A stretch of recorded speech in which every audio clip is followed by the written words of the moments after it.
हाय, कैसे हैं आप सभी। आई होप आप सभी बहुत अच्छे होंगे और अपनी तैयारी जो है वो आप जोरों शोर से कर रहे होंगे।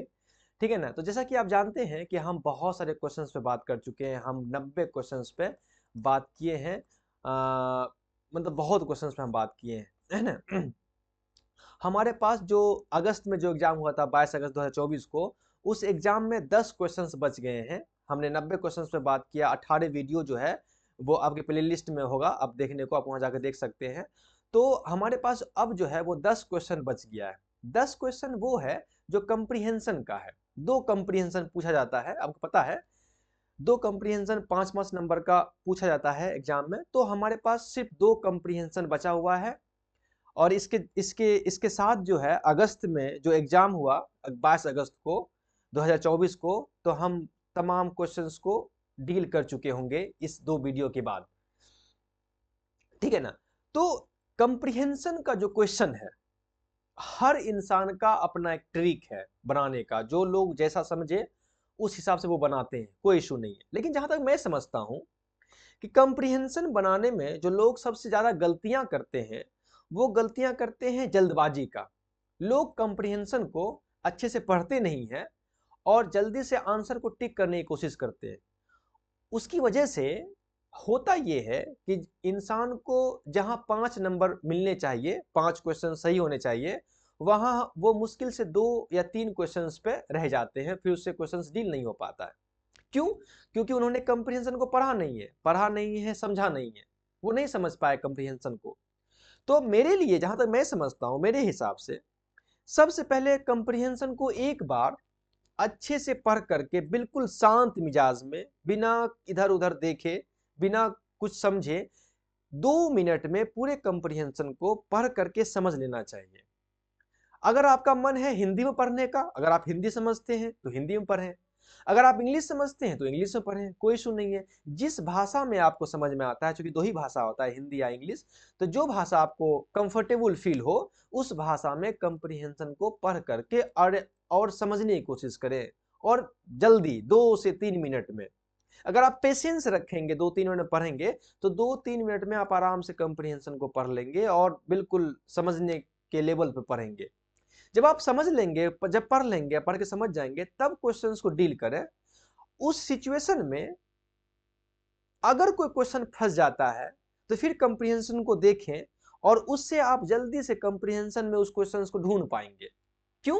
क्योंकि आपने पहली बार कंप्रीहेंशन को समझा है, पढ़ा है। तो मेरे हिसाब से तो ये है कि कंप्रीहेंशन को जब आप देखें, तो पहले पढ़ करके समझ जाए कंप्रीहेंशन क्या कहना क्या चाह रहा है। ठीक है ना। तो मैं समझता हूं बाकी सभी लोग के अपने अपने मेथड्स हैं, अपने अपने तरीके हैं। उस हिसाब से लोग कंप्रीहेंशन को डील करते हैं। आपकी चॉइस है। मुझे नहीं, मुझे इससे कोई इशू नहीं है। मुझे बस यही बात है कि आप 5 में 5 मार्क्स लाने की कोशिश करें। बहुत दिक्कत है तो 4 तो लाना ही चाहिए। तो ठीक है ना। तो इस तरह से कंप्रीहेंशन को करें, आई होप आपको बेहतर रिजल्ट आएगा। ठीक है ना। तो हम बात करते हैं कंप्रीहेंशन को। चलिए हम पढ़ करके समझते हैं और फिर क्वेश्चंस को डील कर लेते हैं। पहला कंप्रीहेंशन है आपके सामने में। वो बात करता है, कंप्रीहेंशन कहता है कि freedom does not exist without order. बिना ऑर्डर का फ्रीडम जो है एग्जिस्ट नहीं हो सकता है। अगर आपको स्वतंत्रता चाहिए तो आपको ऑर्डर में आना पड़ेगा। द टू गो टूगेदर, ये दोनों साथ साथ चलता है। फ्रीडम और ऑर्डर दोनों साथ साथ चलता है। If you can not have order, अगर आपके पास ऑर्डर नहीं है, ऑर्डर मतलब आपको ऑर्डर को कह सकते हैं, डिसिप्लिन भी कह सकते हैं यहां पर। अगर आपके पास डिसिप्लिन नहीं है, ऑर्डर नहीं है, you can not have freedom, तो आपको आजादी नहीं मिल सकता है।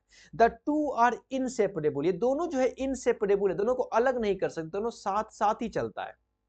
इफ यू से, अगर आप ये कहें कि I will do watt I like, मैं वो करूंगा जो मुझे पसंद है। आई विल डू, मैं वो करूंगा, वाट आई लाइक, जो मुझे अच्छा लगता है। I will turn up my meals when I like, मैं अपने खाने की तरफ तब आऊंगा या मैं तब खाऊंगा जब मुझे अच्छा लगेगा, जब मैं चाहूंगा। I will come to the class when I like, मैं क्लास में तब आऊंगा जब मुझे सही लगेगा, जब मुझे अच्छा लगेगा। यू क्रिएट डिसऑर्डर, तो आप एक डिसऑर्डर क्रिएट कर रहे हैं, क्योंकि यहां आप अपनी मर्जी के हिसाब से काम कर रहे हैं। ठीक है। You have to take into consideration what other people want. You have to take into consideration what other people want. आपको ये सोच विचार करना चाहिए कि दूसरे लोग क्या चाहते हैं। टू रन थिंग्स स्मूथली, चीजों को आराम से चलाया जा सकता है। You have to come on time, अगर आप टाइम पे आए तो, अगर आप टाइम पे आए तो चीजों को आराम से चलाया जा सकता है। If I had come 10 minutes let this morning, अगर मैं इस सुबह को 10 मिनट लेट से आता, I would have kept you waiting, तो मैं आपको इंतजार कराता। सो आई हैव टू कंसिडरेशन, तो इसलिए आई हैव टू कंसिडरेशन, इसलिए मुझे इस बात पर विचार करना चाहिए। I have to think of others, मुझे दूसरे के बारे में सोचना चाहिए। आई हैव टू पोलाइट, मुझे विनम्र होना चाहिए। Considerate, to concern about other people, दूसरे लोगों के चिंता के बारे में विचार करना चाहिए। आउट ऑफ दैट कंसिडरेशन, सोच विचार से, इस सोच विचार से। आउट ऑफ दैट थॉटफुलनेस, इस थॉटफुलनेस से। आउट ऑफ दैट वॉचफुलनेस, इस वॉचफुलनेस से। Both outward and inward come order, and with that order there comes freedom. Both outward and inward, दोनों, बाहरी चीज या अंदर की चीज, अगर ऑर्डर में होगा तो इस ऑर्डर से आजादी आएगी, स्वतंत्रता आएगी। क्लियर ना? आगे, यू नो, तुम जानते हो, soldiers all over the world, दुनिया में जो भी सोल्जर्स हैं, आर ड्रिल्ड एवरी डे, वो सब के सब डेली प्रैक्टिस करते हैं, अभ्यास करते हैं। दे आर टोल्ड, उन्हें कहा जाता है, व्हाट टू डू, क्या करना है। To walk in line, line में चलना है। दे ओबे ऑर्डर्स इम्प्लिसिटली विदाउट थिंकिंग, वो बिना सोचे समझे ऑर्डर का, नियम का पालन करते हैं। Do you know what it does to man, तुम जानते हो इससे आदमी पर क्या होता है। When you are told what to do, अगर आप कहें कि क्या करना है। व्हाट टू थिंक, क्या सोचना है। टू ओबे, आज्ञा का पालन करना है। टू फॉलो, फॉलो करना है। डू यू नो, आप जानते हो, क्या आप जानते हो। What it does to you, तो इससे आपके साथ क्या होता है। योर माइंड बिकम डल, आपका दिमाग सुस्त हो जाता है। It loses initiatives and quickness, इससे आप जो है इनिशिएटिव लेना आपकी खत्म हो जाती है, आपकी क्विकनेस खत्म हो जाती है, लूज हो जाती है। This external outward impositions of discipline, ये जो डिसिप्लिन का बाहरी दबाव है, इम्पोजिशन दबाव, आउटवर्ड एक्सटर्नल डिसिप्लिन, डिसिप्लिन का जो बाहरी दबाव है, एक्सटर्नल दबाव है। योर सेल्फ, आप पर। बाई वाचिंग, कि देखो। लिसनिंग, सुनो। दैट कंसिडरेशन फॉर अदर्स, लोगों के बारे में सोच विचार करो। कम्स ऑर्डर, ये किससे आता है, ये ऑर्डर से आता है। वेयर देयर इज ऑर्डर, जहां ऑर्डर होगा, देयर इज ऑलवेज फ्रीडम, वहां हमेशा स्वतंत्रता होगी, आजादी होगी। If you are shouting, talking, if you are shouting, अगर आप चिल्लाएं, टॉकिंग, बोलें, यू कैन नॉट हेयर, तो आप सुन नहीं सकते हैं। व्हाट अदर्स हैव टू से, कि लोग क्या कह रहे हैं। अगर आप चिल्लाएं या बोलें तो आप ये नहीं सुन पाएंगे कि लोग क्या कह रहे हैं। यू कैन ओनली हेयर, आपको सिर्फ सुनना है। क्लियरली, साफ साफ। वेन यू सिट क्विटली, जब आप बैठे हो। When you give your attention, जब आप ध्यान दे रहे हो। तो इस तरह से अगर आप समझेंगे चीजों को बिल्कुल आसान से, तो आपको बात समझ में आ जाएगी। तो अगर इसको देखें, फिर आगे देखते हैं क्वेश्चन। ये मतलब क्या है, यहाँ बात है फ्रीडम और ऑर्डर की, कि अगर आप फ्रीडम ऑर्डर में होंगे तो फ्रीडम आपको मिलेगा। अगर आप ऑर्डर में नहीं होंगे तो आपको फ्रीडम नहीं मिल सकती है। अगर आप डिसऑर्डर क्रिएट करेंगे तो आपको फ्रीडम नहीं मिलता। अगर आप अपने मर्जी से काम करेंगे, आप अगर पंक्चुअल नहीं होंगे तो आपको, लोगों को फ्रीडम नहीं मिल सकता है। तो उसके बाद है कि एग्जाम्पल दिया है साथ में कि आप देखते हैं सोल्जर्स को, दुनिया में जो भी सोल्जर्स हैं वो एक ऑर्डर को फॉलो करते हैं, नियम का पालन करते हैं। उनको जो कहा जाता है वो काम करते हैं। और इससे ये भी हो सकता है कि लोगों के दिमाग जो है वो सुस्त हो जाते हैं, वो इनिशिएटिव्स लेना छोड़ देते हैं। और साथ साथ ये कहा गया कि जो बाहरी डिसिप्लिन का जो बाहरी दबाव है, जो बाहर से जो दबाव दी जाती है डिसिप्लिन लाने के लिए आप पर, कि चुपचाप से देखो सुनो, अब कोई सोच विचार नहीं करो, इसे ये कैसे आता है? ये एक ऑर्डर से आता है।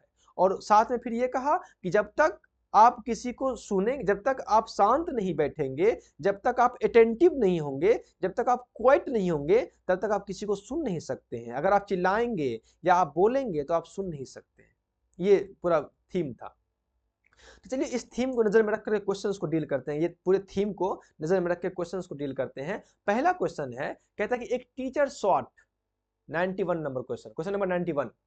ए टीचर शॉट, एक शिक्षक चिल्लाता है, pin drop silence in the class, और क्लास में पिन ड्रॉप साइलेंस हो जाता है, बिल्कुल क्लास शांत हो जाता है।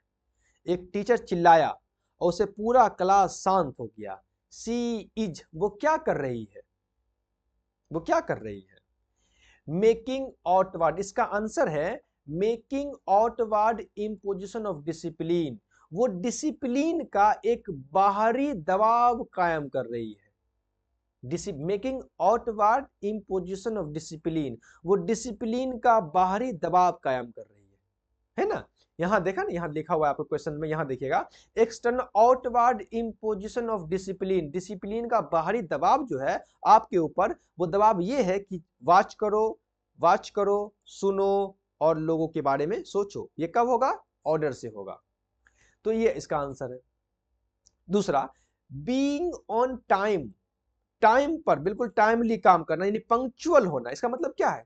आपको इंसान पंक्चुअल है तो उसका मतलब क्या है? उसका मतलब वो इंसान ऑर्डर है, उसके पास ऑर्डर है, वो ऑर्डर में काम कर रहा है। जैसे यहाँ पे कहा गया, आप देखेंगे यहाँ इस लाइन में, इसमें कहा गया कि जो इंसान लोग जो है अपनी मर्जी से अगर काम कर रहा है तो वो एक डिसऑर्डर क्रिएट कर रहा है, डिसऑर्डर क्रिएट कर रहा है। इसका मतलब ये है कि अगर आप पंक्चुअल हैं तो आप एक ऑर्डर क्रिएट करेंगे, आप ऑर्डर क्रिएट करेंगे ना? क्लियर ना? नेक्स्ट क्वेश्चन कहता है कि कन्फॉर्मिज्म, कन्फॉर्मिज्म मतलब होता है अनुपालन करना, फॉलो करना, एंड इमिटेशन, नकल करना, are the learning outcomes of the pedagogy that believes in, यानी किसी पेडागोजी का जो लर्निंग आउटकम्स है वो है कन्फॉर्मिज्म, यानी कि अनुपालन करना, वो है इमिटेशन, नकल करना।